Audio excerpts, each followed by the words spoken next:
না, আমি তো বলেছিলাম যে ফেব্রুয়ারিতে ইলেকশন হবে কিনা, স্টিল কনফিউশন আছে ফেব্রুয়ারিতে ইলেকশন হবে কিনা। তারা অনেকেই সম্মত হয়েছেন এনসিপির ব্যানারে যোগ দেওয়ার জন্য।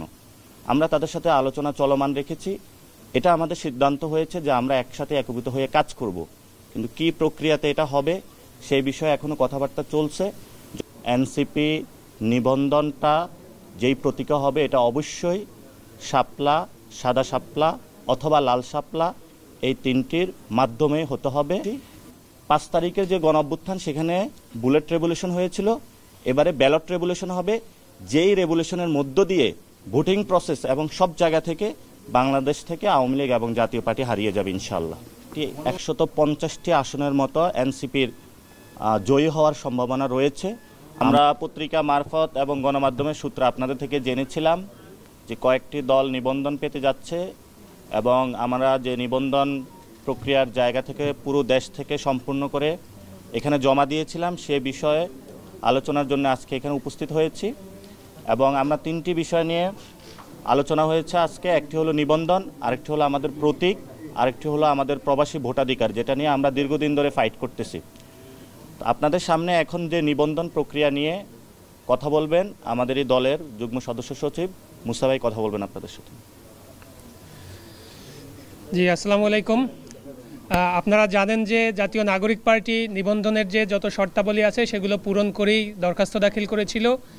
এরপরে এটি সকল স্থানীয় পর্যায় থেকে ভেরিফিকেশন সম্পন্ন হয়ে নির্বাচন কমিশনে এসেছে, এবং আপনারাই সংবাদ প্রকাশ করেছেন যে জাতীয় নাগরিক পার্টি সহ আরও কয়েকটি দলের ব্যাপারে নির্বাচন কমিশন নিবন্ধন দেওয়ার ব্যাপারে ইতিবাচক সিদ্ধান্ত নিয়েছে। এবং আপনারা জানেন যে রাজনৈতিক দল নিবন্ধনের বিধিমালা আছে 2008 সালের। সেই বিধিমালা অনুযায়ী যখন নির্বাচন কমিশন কোনো দলকে নিবন্ধনের সিদ্ধান্ত নেয়, তখন তাদের ব্যাপারে দুইটি গণমাধ্যমে বিজ্ঞপ্তি প্রকাশের বাধ্যবাধকতা রয়েছে। আমরা এ ব্যাপারে প্রধান নির্বাচন কমিশনারের সাথে কথা বলেছি। তিনি বলেছেন তারা শীঘ্রই এই বিজ্ঞপ্তিগুলো প্রকাশ করবেন, এবং সেখানে কারো যদি কোনো আপত্তি থাকে সেটার জন্য তারা একটি সময় বেঁধে দিবেন। আপনারা দেখবেন যে রাজনৈতিক দল নিবন্ধন বিধিমালা 2008-এর 7-2 বিধি অনুযায়ী ফরম 2 মোতাবেক একটি বিজ্ঞপ্তি প্রকাশ করতে হয় দৈনিক পত্রিকাগুলোতে। সেখানে যে রাজনৈতিক দলটির ব্যাপারে কমিশন ইতিবাচক সিদ্ধান্ত নিয়েছেন সেই সিদ্ধান্তটির ব্যাপারে সেই দলের নাম তারা উল্লেখ করেন, এবং ওই ফর্মে আপনারা দেখবেন উল্লেখ আছে যে উহাদের প্রার্থিত প্রতীক। সেখানেও আমরা আজকে প্রধান নির্বাচন কমিশনারকে বলে এসেছি যে উহাদের প্রার্থিত প্রতীক হিসাবে যেন আমাদের যে 3টি প্রতীক আমরা প্রার্থিত ছিল, আমাদের শাপলা, লাল শাপলা এবং সাদা শাপলা, সেগুলো থেকে যে কোনো একটি যেন সেখানে ওই বিজ্ঞপ্তির ভিতরে উল্লেখ করা হয়।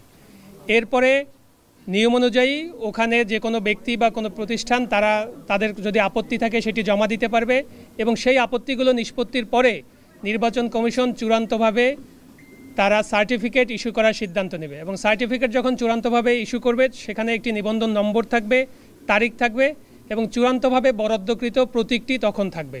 অর্থাৎ ঠিক এই মুহূর্তে চূড়ান্তভাবে বরাদ্দকৃত প্রতীকটি উল্লেখ থাকবে না। এটি আমরা প্রধান নির্বাচন কমিশনারের সাথে আলোচনা হয়েছে, এবং আমরা বলেছি যে প্রার্থিত প্রতীক যেহেতু আমাদের শাপলা, লাল শাপলা এবং সাদা শাপলা ছিল, সেটি যেন ওই বিজ্ঞপ্তিতে উল্লেখ থাকে। এই বিষয়টিতে আমরা তাদের সাথে কথা বলেছি। না, কমিশন এটি তো আপনারা জানেন যে কমিশন আইন অনুযায়ী চলে, এবং আইনের যে বিধিমালা আছে বিধিমালায় উল্লেখ রয়েছে যে যখন কোনো দলের ব্যাপারে কমিশন চূড়ান্ত সিদ্ধান্ত নেয় ইতিবাচকভাবে, তখনই একটি পত্রিকায় বিজ্ঞপ্তি প্রকাশের ব্যাপারটিতে আসে। অর্থাৎ কমিশন যখন পত্রিকায় বিজ্ঞপ্তি প্রকাশের দিকে যাচ্ছে, আমরা আশাবাদী যে আমাদেরকে নিবন্ধন দেওয়ার যে শর্ত সেগুলো পূরণ করেছি, এবং নির্বাচন কমিশন আমাদের ব্যাপারে ইতিবাচক সিদ্ধান্ত নিয়েই এই বিজ্ঞপ্তিটি প্রকাশ করতে যাচ্ছে। অতএব আমরা আশা করছি যে এই প্রক্রিয়াটি শেষ হলেই চূড়ান্তভাবে আমরা নিবন্ধন সার্টিফিকেটটি পাবো। মতো সাংবাদিক ভাইরা এবং পুরো বাংলাদেশ, আমাদের জন্য একটি সুখবর আসছে। এই গণ অভ্যুত্থানের পরে আমরা যেহেতু গণতান্ত্রিক প্রক্রিয়া যাচ্ছি, আমাদের যে নিবন্ধন প্রক্রিয়া সেটা অনেকে যারা পরিশ্রম করেছেন পুরো দেশবাসী তাকিয়েছিল, সেটাতে আমরা একটি পজিটিভ সাইনের দিকে যাচ্ছি, এবং এটা সুখবর আসছে। প্রতীকের বিষয়ে আমরা এখন আজকেও বলে আসছি যে আমরা শাপলা, সাদা শাপলা, লাল শাপলা, আমরা যে 3টি প্রতীকের কথা বলেছি সেটা থেকে আমরা সরছি না। আমরা সেই জায়গাতে এখনও আছি। তবে আমরা ইতিমধ্যে বিভিন্ন জায়গায় খোঁজ পাচ্ছি যে এই প্রতীকগুলো নিয়ে তারা একটি ষড়যন্ত্রমূলক কাজের মধ্যে দিয়ে যাচ্ছে, যেটা আমরা তাদেরকে এখনও আপনাদের সামনে, দেশবাসীর সামনে বলতে চাই। এনসিপি নিবন্ধনটা যেই প্রতীক হবে এটা অবশ্যই শাপলা, সাদা শাপলা অথবা লাল শাপলা, এই তিনটির মাধ্যমে হতে হবে। এর ব্যত্যয় করা যাবে না, এবং যদি করা হয় সেই ক্ষেত্রে আমরা ফার্দার আপনাদের সামনে উপস্থিত হব যে আমরা এটা কিভাবে নিতে হয় সেটা আমরা ইনশাল্লাহ জানি। আমাদের যারা প্রবাসী ভাইয়েরা রয়েছেন তারা অনেকগুলো কমপ্লেক্সিটি ফিল করতেছেন। তো এটা নিয়ে আমরা অলরেডি 2টা রাষ্ট্রে সফর করেছিলাম। আমরা চায়নাতে ছিলাম, আমরা জাপানে ছিলাম। সেখানে প্রবাসী ভাইদের সাথে কথা হয়েছে। সেখানে আমরা অন দ্য ফিল্ডে গিয়ে ভিজিট করে দেখেছি যে তারা কোথায় কোথায় প্রবলেম ফেস করতেছে। সেই প্রবলেমগুলো আমরা আইডেন্টিফাই করে আজকে আমরা এখানে প্রধান নির্বাচন কমিশনারের কাছে উপস্থাপন করেছি। আমরা কিছু আইডিয়া দিয়েছিলাম, তারা সেগুলো বাস্তবায়নের বলেছেন যে পদক্ষেপ নেবেন, যাতে আমাদের যারা প্রবাসী ভাইয়েরা রয়েছেন তারা যাতে এটাতে সুন্দরভাবে ভোটিং প্রসেসে অংশগ্রহণ করতে পারে। এনসিপি থেকে আমরা আপনাদের মাধ্যমে পুরো বাংলাদেশকে জানাতে চাচ্ছি যে আমরা আমাদের যে সার্ভেগুলো করেছি, আমরা 150টি আসনের মতো এনসিপির জয়ী হওয়ার সম্ভাবনা রয়েছে। আমরা সেগুলো নিয়ে ইতিমধ্যেই আমাদের একটি সকল যারা জেলার সমন্বয়কারী প্রধান রয়েছেন আমরা তাদেরকে ঢাকায় ডেকেছিলাম। আমরা তাদেরকে মাঠে প্রস্তুতি নেওয়ার জন্য কথা বলেছি, এবং সেখানে যারা গণ অভ্যুত্থানে অংশগ্রহণ করেছিলাম আলেম সমাজের প্রার্থীতা থাকবে। সেখানে যারা আইনজীবীরা অংশগ্রহণ করেছিলেন লিগ্যাল জায়গা থেকে, তারা বাংলাদেশের পক্ষে লড়াই করেছিলেন, তাদের প্রার্থীতা থাকবে। সাবেক সেনা কর্মকর্তা যারা আমাদের বাচ্চাদের উপরে গুলি চালায়নি সেই সৈনিক ভাইদেরকেও আমরা পার্লামেন্টে নিতে চাচ্ছি। যারা এই গণ অভ্যুত্থানে নারীরা ছিলেন তাদেরও প্রার্থীতা থাকবে। যারা সাংবাদিক ভাইয়েরা জীবন দিয়ে লড়াই করেছিলেন এই গণ অভ্যুত্থানে তাদেরও প্রার্থীতা থাকবে। এই ধরনের গণ অভ্যুত্থানে যেই সকল শ্রমিক, মজুর, কৃষক, আলেম, নারী এবং আমাদের যারা সৈনিক ভাইয়েরা প্রত্যেকেই এই গণ অভ্যুত্থানের সাথে ছিলেন, আমরা তাদেরকেও প্রক্রিয়াগত জায়গায় রেখেছি এবং তাদের সাথেও আমাদের কথাবার্তা চলমান রয়েছে। তবে সেই ক্ষেত্রে আমরা দেখেছি আমরা প্রত্যেকটা প্রজেকশনে আমরা ইনশাল্লাহ এই নির্বাচনে এনসিপির হাতে 150টি আসন পেতে যাচ্ছে এনসিপি। অর্থাৎ আমরা শাপলাতে আছি। সো এই শাপলাটা আপনারা দেখবেন যে আমাদের যে রাষ্ট্রীয় যে প্রতীক রয়েছে সেখানে কিন্তু ধান রয়েছে, এবং যে ধানের শীষ যেভাবে আছে এটা কিন্তু ধানের শীষ না, এটা ধানের ছড়া। তো ফলত ওই জায়গা থেকে এটা সাদাও হতে পারে, লালও হতে পারে, কিন্তু আমাদের শাপলাতে আমরা থাকছি এবং শাপলায় বাংলাদেশের মানুষ ভোট দেবে ইনশাল্লাহ। ভিন্ন প্রতীক, কারণ আমরা শাপলা চাই, এই জন্য ভিন্ন প্রতীক চাইনি। আমরা শাপলা থেকে সরছি না, এবং আমরা রাষ্ট্রের যতগুলো বিভিন্ন প্রতিষ্ঠান আছে আমরা সবার কনসার্নে দিতে চাচ্ছি যে শাপলার বিষয়ে এনসিপি ছাড় দিচ্ছে না, এবং এনসিপি শাপলাতেই ইনসিস্ট থাকবে বা কনফার্ম থাকবে। আমরা ইতিমধ্যেই আপনারা জানেন, একটু আজকে যেহেতু অনেক সাংবাদিক ভাইরা রয়েছেন এটা আমরা একটু ডিটেলসে বলে দেই। যেহেতু আপাতত রাজনৈতিক সিনারিওতে 3টা ব্লক হতে যাচ্ছে। একটা ইসলামিক ব্লক অলরেডি হয়ে গিয়েছে, আরেকটা হলো বিএনপির নেতৃত্বে একটা ব্লক হচ্ছে, আরেকটা হলো আমাদের নেতৃত্বে একটা ব্লক হচ্ছে। তো সেখানে আমরা যেহেতু বিএনপি না এজন্য বিএনপির ব্লকও যাচ্ছে না, আমরা যেহেতু জামাত না এজন্য জামাতের ব্লকও যাচ্ছে না, আমরা স্বতন্ত্র। আমরা এই গণ অভ্যুত্থানের সময় আমরা ইশতেহার দিয়েছিলাম, আমরা বলেছিলাম যে যেহেতু ফেসিবাদী ব্যবস্থার বিলুপ হয় নাই, আমাদের সামনে দীর্ঘ লড়াই রয়েছে। ফলত ওই জায়গা থেকে গত 15 বছরে যে তরুণরা আন্দোলন করেছিল, অনেকে দল সৃষ্টি করেছিল, তারা অনেকেই সম্মত হয়েছেন এনসিপির ব্যানারে যোগ দেওয়ার জন্য। আমরা তাদের সাথে আলোচনা চলমান রেখেছি। এটা আমাদের সিদ্ধান্ত হয়েছে যে আমরা একসাথে একীভূত হয়ে কাজ করব, কিন্তু কি প্রক্রিয়াতে এটা হবে সেই বিষয়ে এখনো কথাবার্তা চলছে। যখন আমরা এটা সম্পূর্ণ করব তখন আমরা আবারই আপনাদের সামনে এসে আপনাদের মারফতে আপনাদেরকেও এবং দেশবাসীকে ফাইনাল মেসেজটা জানাবো। তবে এটা আমরা সিদ্ধান্ত নিয়েছি গত 15 বছরে যতগুলো ব্যানার আছে সবগুলো ব্যানারকে আমরা একীভূত করতেছি একটা জায়গায়, এবং একটা বৃহত্তর তরুণদের অ্যালায়েন্স আসতেছে। এবং আমরা সেখানেও বলেছিলাম শুরুতে যেটা, ইনশাল্লাহ এই নির্বাচনে এনসিপির হাতে 150টা আসন থাকবে ইনশাল্লাহ। এই গণ অভ্যুত্থানে যেই সরকারটা হবে এই পার্লামেন্টে আমরা যেটা বলেছি, এই পার্লামেন্টে কোনো সরকারি দল বিরোধী দল পলিসিগত জায়গা থাকবে, যে একটা জায়গায় পার্লামেন্ট হবে আওয়ামী লীগের বিরুদ্ধে এবং জাতীয় পার্টির বিরুদ্ধে। ফলত এই পার্লামেন্টে, এবং এটাও আমরা কনসিডারেশনে রেখেছি, যেখানে জামায়াত থেকে যারা তরুণরা দাঁড়াবে, যারা গণ অভ্যুত্থানে অংশগ্রহণ করেছিল, বিএনপি থেকেও যে তরুণ সমাজরা অংশগ্রহণ করবে, আমরা তাদেরকে বিভিন্ন জায়গায় যারা ভালো মানুষ তাদের প্রতি আমরা মৌন সাপোর্ট দিব। কিন্তু আমাদের যারা প্রার্থী থাকবেন আমরা কি প্রক্রিয়াগতভাবে বাছাই করব সেটাও আপনাদের সামনে আজকে স্পষ্ট করেছি।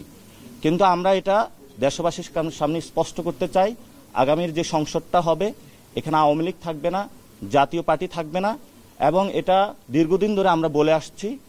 5 তারিখের যে গণ অভ্যুত্থান সেখানে বুলেট রেভলিউশন হয়েছিল, এবারে ব্যালট রেভলিউশন হবে, যেই রেভলিউশনের মধ্য দিয়ে ভোটিং প্রসেস এবং সব জায়গা থেকে বাংলাদেশ থেকে আওয়ামী লীগ এবং জাতীয় পার্টি হারিয়ে যাবে ইনশাআল্লাহ। আমরা আমাদের আদর্শগত জায়গাটা ক্লিয়ার করেছি। এখানে কয়েকটা আসন বা দেনা পাওনার প্রশ্ন না, এখানে আমাদের একটা আদর্শিক লড়াই রয়েছে। এই আদর্শিক লড়াই, কারণ আমরা ওল্ড সিস্টেমের সাথে কখনো কম্প্রোমাইজ করব না, আমরা এতদিন করি নাই, এবং আমরা কয়েকটা ক্রাইটেরিয়া সিলেক্ট করেছি। আগামীর ইলেকশনটা হবে সন্ত্রাসের বিরুদ্ধে, আগামীর ইলেকশনটা হবে চাঁদাবাজের বিরুদ্ধে, আগামীর ইলেকশনটা হবে দুর্নীতির বিরুদ্ধে, আগামীর ইলেকশনটা হবে নারীদের পক্ষে, আগামীর ইলেকশনটা হবে আলেমদের পক্ষে, আগামীর ইলেকশনটা হবে তরুণদের পক্ষে। তো 3টা জিনিস বিপক্ষে, 3টা জিনিস পক্ষে। এই আদর্শিক জায়গাটা ক্রাইটেরিয়ার ভিত্তিতে আমাদের যারা হিন্দু ভাইরা রয়েছেন, বুদ্ধিস্ট ভাইরা রয়েছেন, অ্যাজ এ সমন্বিতভাবে আগামীর যে পার্লামেন্টটা হবে, পুরো বাংলাদেশে যতগুলো জাতিসত্তা রয়েছে সবার একটা সম্মিলিত রূপ, নতুন একটি বাংলাদেশের স্বপ্নের আমরা যাচ্ছি ইনশাআল্লাহ। আমি তো বলেছিলাম যে ফেব্রুয়ারিতে ইলেকশন হবে কিনা, স্টিল কনফিউশন আছে ফেব্রুয়ারিতে ইলেকশন হবে কিনা। সরকার অনেক ইনসিস্ট করতেছে যে ফেব্রুয়ারিতে ইলেকশন করার জন্য সবাইকে, কিন্তু আমাদের যে জুলাই সনদটা রয়েছে এটার লিগ্যাল যে পার্সপেক্টিভ, সেই জায়গা থেকে এখনো কোনো সলিউশন হয় নাই। এটা যত দ্রুত হবে, আমাদের 2টা লড়াই রয়েছে এখানে। একটা হলো আমাদের সংস্কার প্রক্রিয়া সম্পূর্ণ করতে হবে এবং দ্রুত গতিতে আমাদের গণতান্ত্রিক উত্তরণে যেতে হবে।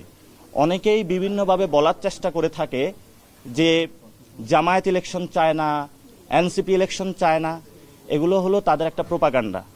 যদি বাংলাদেশে অতি দ্রুত গতিতে সুন্দর একটা ইলেকশন কেউ চেয়ে থাকে, সেটা সবার আগে এনসিপি চাইবে, কারণ আমরা ভোট দিতে পারি নাই। আমরা যত ভোট দ্রুত দিতে পারবো ততই আমরা বাংলাদেশের মানুষকে মুক্তির পথ দেখাতে পারবো। তো এই ভোট যে দেওয়া, এটা তো যারা দিয়েছে, যারা ভোট চুরি করেছে তাদের আবেগের চেয়ে বড় জায়গাটা, আবেগের জায়গাটা আমাদের। আমি জীবনে ভোট দিতে পারি নাই, ফলত এই জায়গাটা আমার যত ভোট দ্রুত দিতে পারবো এই জন্য আমি মাঠে নেমেছিলাম, রক্ত দিয়েছিলাম। এজন্য আপনাদের সামনে এবং আপনাদের মাধ্যমে পুরো দেশবাসীকে আমরা স্পষ্ট করতে চাচ্ছি যে এনসিপি ইলেকশন দ্রুত গতিতে চায়, গণতান্ত্রিক উত্তরণের পথ চায়। কিন্তু গণতান্ত্রিক উত্তরণের পথ যদি কিছু ভোট দেওয়ায় বোঝায়, এটা একটা মিসকনসেপশন। এখানে ইনস্টিটিউশনগুলো যদি ঠিক না করতে পারি, জুলাই সনদ যদি না হয় এবং বাংলাদেশের যে লেজিসলেটিভ অ্যাসেম্বলি সেটাতে যদি কোনো ক্রাইটেরিয়াগত পরিবর্তন না আসে, তাহলে তো সেই একই শেখ হাসিনার জায়গায় অন্য একজন বসতেছে।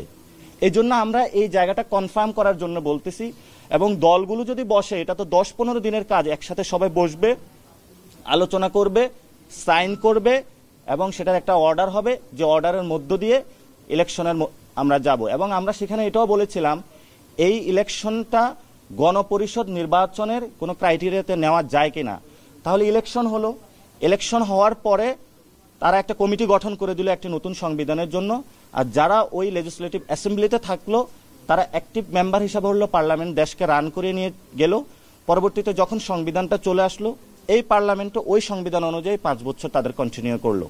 কিন্তু 106 এর মাধ্যমে যেহেতু আমরা এখন সংবিধানের মধ্যে নাই, ফলে তো আমাদেরকে আবার শেখ হাসিনা যে সংবিধানটা রয়েছে এটার মধ্যে ঢুকানোর চেষ্টা করানো হচ্ছে। তো এটা যদি ঢুকানোর চেষ্টা করা হয়, তখন আমাদের কথা হচ্ছে সেখানে যে আরেকটি গণ অভ্যুত্থান আসন্ন। এটা তো অনেকেই বলে থাকে যে আমরা কি জাসদ হয়ে যাব নাকি, এই মাত্র একটা গণ অভ্যুত্থান হলো, সেখানে আরেকটি কিভাবে গণ অভ্যুত্থান হবে। আপনাদের কাছে আমরা স্পষ্টত বার্তা দিতে চাই, নেপালে 3টি জায়গায় তারা সংবিধান পরিবর্তনের জন্য চেষ্টা করেছিল, এবং জেনজিরা যখন গণ অভ্যুত্থান করেছিল, পরবর্তীতে যখন তাদের দাবিগুলো মানা হয় না, তারা কিন্তু আবার মাঠে নেমে এসেছে। কিন্তু বাংলাদেশের যে পলিটিক্যাল পার্টিগুলো রয়েছে, যারা সাংবাদিক ভাইরা রয়েছেন, সকল মানুষকে আমরা আহ্বান জানাবো, আমরা গণতান্ত্রিক প্রক্রিয়া যেতে চাই, আমরা বাংলাদেশে আর কোনো রক্তপাত দেখতে চাই না। সেই জন্য হলো তরুণদের যে চাওয়াটা রয়েছে সেটা আপনারা মূল্যায়ন করুন, এবং সে মূল্যায়নের মধ্য দিয়েই আমাদের পার্শ্ববর্তী যে রাষ্ট্রগুলো রয়েছে, বিভিন্ন যে বিদেশি শক্তিগুলো বাংলাদেশকে আনস্টেবল করার চেষ্টা চালাচ্ছে, সেই জায়গা থেকে আমরা মুক্তি পাবো। আসসালামু আলাইকুম।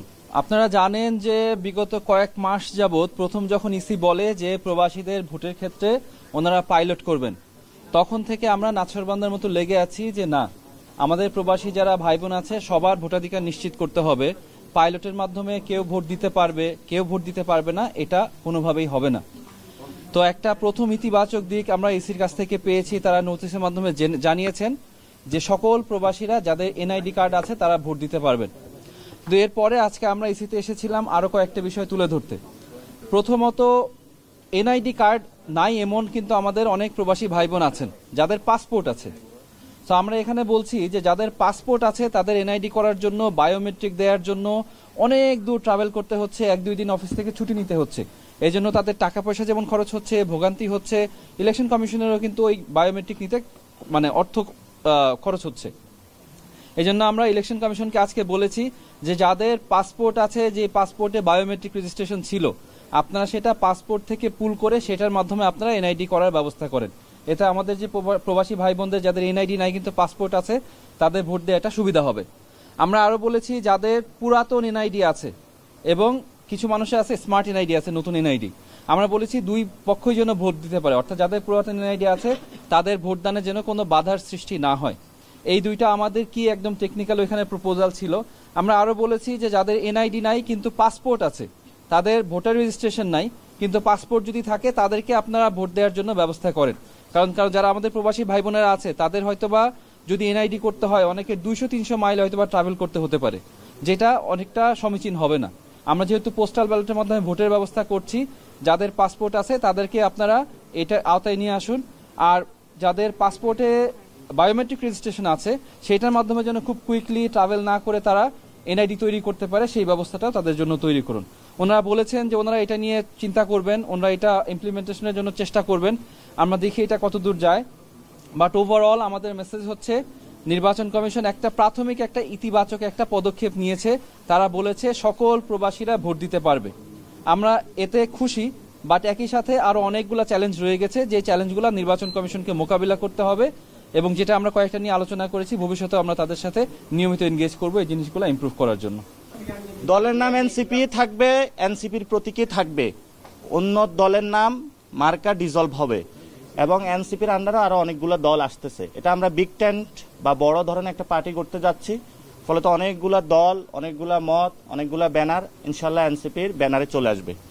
রেশনাল উচ্চ কক্ষে পিয়ার, আমরা নিম্ন কক্ষে পিয়ার চাই না। আমরা যেটা প্রথমে যেটা আপনি বললেন যে সংশয়ের জায়গাটা হলো বিএনপি এবং জামায়াত যে দলগুলো আছে অথবা এক্সিস্টিং পলিটিক্যাল পার্টি, তারা কিন্তু জুলাই সনদের যে লিগ্যাল অ্যাসপেক্টটা সেই জায়গাটা এক্সিকিউশন লেভেলে তারা আসতেছে না, ফলে তো তাদের কারণে নির্বাচনটা ডিলে হচ্ছে। এটা কিন্তু অন্য কোনো কারণে নির্বাচনে, এই দুইটি দলের কারণে নির্বাচনটা ডিলে হচ্ছে, বিলম্বিত হচ্ছে। আমরা এই দুটি দলের কর্মী সমর্থক নেতৃবৃন্দকে আহ্বান জানাবো, আপনাদের কাছে মাপ চাই, জাতির দিকে তাকিয়েও হলো আপনারা এইসব ভণ্ডামি বাদ দেন, অ্যাটলিস্ট জনগণের দিকে তাকিয়েও হলো দ্রুত এটার লিগ্যাল পার্সপেক্টিভ এক্সিকিউশনের লেভেলে একটা নির্বাচনের মধ্যে এসে জনগণকে আপনারা মুক্তি দেন। মানুষের দ্রব্যমূল্য থেকে শুরু করে জনজীবন বিপর্যস্ত, আমাদের জিওপলিটিক্যাল জায়গা থেকে ইন্টারন্যাশনাল ফোরামে আমাদের বাংলাদেশ বিভিন্ন এখন সংকটের জায়গা রয়েছে। এজন্য আমরা এই দুইটি দলকে আহ্বান জানাবো যে আপনারা নির্বাচনের ক্ষেত্রে যে ডিলাই হচ্ছে, এই জন্য আপনারা জুলাই সনদে দ্রুত সাইন করুন, এটাকে এক্সিকিউশন লিগ্যাল ওয়েতে নিয়ে যায় দ্রুত নির্বাচন প্রক্রিয়া অংশগ্রহণ করে জনগণকে ভোগান্তি থেকে মুক্তি দিন। আমরা 300 আসনে প্রার্থী দিব ইনশাল্লাহ, এবং আমরা সেখানে বলেছিলাম যে আমরা 300 আসনে জয়ের জন্য আমরা প্রচেষ্টা করব, কিন্তু when it comes to the practical আমরা সেখানে বলেছিলাম যে আমাদের 150টা আসন আমাদের উইন করার এবং একদম কনফার্ম এরকম জিতার মতন সিচুয়েশনে আছে, কিন্তু আমরা 300 আসনে প্রার্থী দিব এবং 300 আসনে জয়ের জন্যই লড়বো ইনশাল্লাহ। বিএনপি কয়টা পাবে, জামাত কয়টা পাবে ওইটা তো আমি বলতে পারবো না, এটা যারা ভোট দিবে তারা হলো ডিসাইড করতে পারবে। আমাদের জায়গা থেকে যারা অ্যাসেসমেন্ট, এটা দেখেন যে বিএনপিও অনেকগুলো ডেটা সার্ভে করেছে, জামায়াতও অনেকগুলো করেছে, কিন্তু আমাদের জায়গা থেকে আমি মনে হয় একবার বলেছিলাম বিএনপির 50-100 আসনের উপরে যাবে না, কিন্তু আপনারা তো এখন বাস্তব সিনারিও দেখতে পাচ্ছেন কোন দিকে তলানিতে যাচ্ছে, যে কম বেশি হবে সেটা হলো আপনারা ডিসাইড করবেন। তবে আপনাদের যারা এই সাংবাদিক ভাইয়েরাও প্রার্থী হতে চান, আপনারাও ইনশাল্লাহ সংসদে কথা বলতে চান, আসবেন ইনশাল্লাহ, আমরা সবাই মিলে সংসদে যাব। আপনার যদি রেশিওতে সংখ্যাগরিষ্ঠ আসে সেখানে তো সংখ্যাগরিষ্ঠই হচ্ছে, কিন্তু এখানে একটা বিষয় যে নারীদের আসন রয়েছে, উচ্চকক্ষে পিয়ার রয়েছে, ওই ক্যালকুলেশনটা আপনাকে অ্যাড করতে হবে।